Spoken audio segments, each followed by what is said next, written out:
Bonjour à tous, c'est Cynthia Feltre du blog Femme Indépendante et voilà, je tourne cette vidéo pour vous raconter un petit peu l'avancée de mes projets.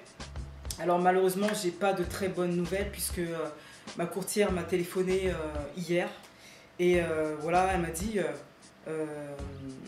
oui, tu as signé le compromis, donc je vais faire quelques recherches pour toi par rapport aux banques. Et il s'avère que ça va être plus compliqué que prévu. En fait, voilà, elle m'a dit qu'elle a contacté quelques banques, elle a présenté mon projet et finalement les banques ne sont pas très chaudes pour me prêter. Ça va être compliqué. Pourquoi ça va être compliqué? Parce que déjà d'une, par rapport à mon investissement, je vais être endetté à 51%. Donc ça fait très peur aux banques.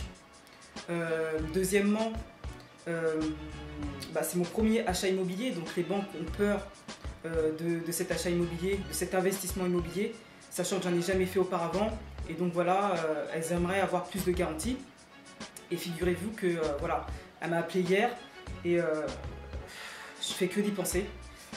J'ai très mal dormi, donc là je sors de mon lit, là je suis pas coiffée, je me sens vraiment pas très bien par rapport à cette situation. Voilà, ça s'avère, ça va être assez difficile pour défendre mon dossier apparemment.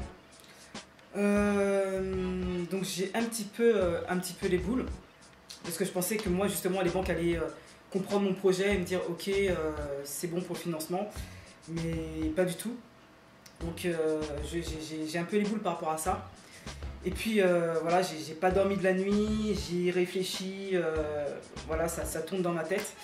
Et ma courtière voilà, m'a suggéré voilà, de me rétracter parce qu'en fait là j'ai signé compromis. Et si vous voulez, j'ai un délai de rétractation de 7 jours. Donc pendant cette période de 7 jours, je peux me rétracter par rapport à cet achat.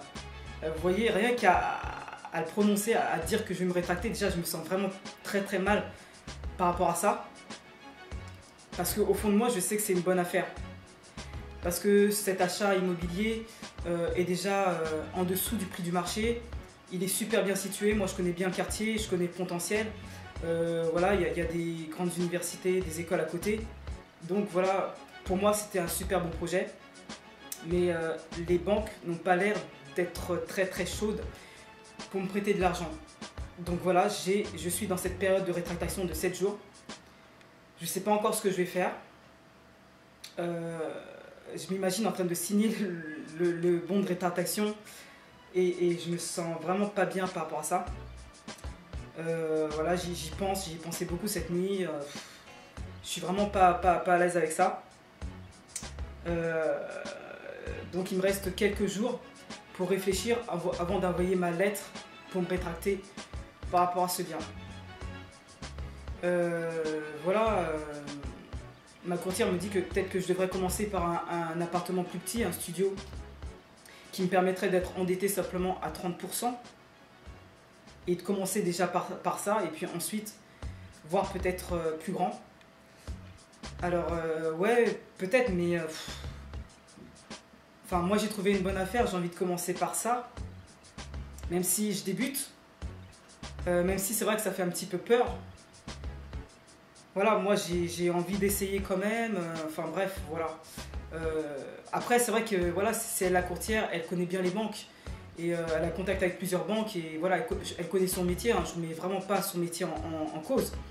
Mais moi de mon côté, je suis persuadé que cet appartement, ça reste une bonne affaire. Et ça me fait un petit peu chier de passer à côté d'une bonne affaire parce que les banques ne souhaitent pas me prêter de l'argent. Donc voilà, je suis dans une situation un petit peu inconfortable. Je ne sais pas quoi faire. Alors quand c'est comme ça, je prends du recul. Je réfléchis, je me tracasse beaucoup aussi, mais voilà, je pense que je vais laisser quelques jours. Il me reste 2 jours avant de signer la lettre pour me rétracter. Et du coup, voilà, je pense que je vais prendre du recul, je vais réfléchir. Je ne vais pas prendre ma décision tout de suite. Je vais vraiment peser le pour et le contre. Mais voilà, ça risque d'être difficile et voilà. Donc, voilà, je vais partager avec vous ce moment. Parce que c'est quand même un moment où je suis rempli de doutes et de questions. Et voilà, je pense que dans les projets immobiliers, voilà, tout n'est pas parfait. on peut être enthousiaste à certains moments et puis on peut avoir des périodes de doute. Ben là, c'est ma période de doute. Et franchement, je suis vraiment angoissée par rapport à ça. Et je sais pas encore trop quoi faire. Voilà, je vous en dirai plus dans la prochaine vidéo. Je vais prendre du recul, je vais y réfléchir. Et voilà, je vous tiens au courant dans ma prochaine vidéo. Bah, si vous avez aimé cette vidéo, je me sens mal à l'aise, bah, cliquez sur j'aime. Si vous n'aimez pas, bah, cliquez sur j'aime pas et c'est pas grave. Et puis on se revoit dans une prochaine vidéo où je dirai vraiment ce que j'ai fait par la suite. Est-ce que j'ai signé cette lettre pour me rétracter ou est-ce que je continue? Voilà, donc là je suis vraiment dans le doute. N'hésitez pas à laisser des commentaires en dessous de cette vidéo. Si vous êtes passé par ces émotions-là, dites-moi. Franchement, dites-moi ce que vous avez fait, comment vous avez rebondi. Je pense que ça peut m'aider, donc n'hésitez pas à lâcher vos commentaires. Et puis voilà. Et puis à bientôt sur mon blog Femme Indépendante. Ciao!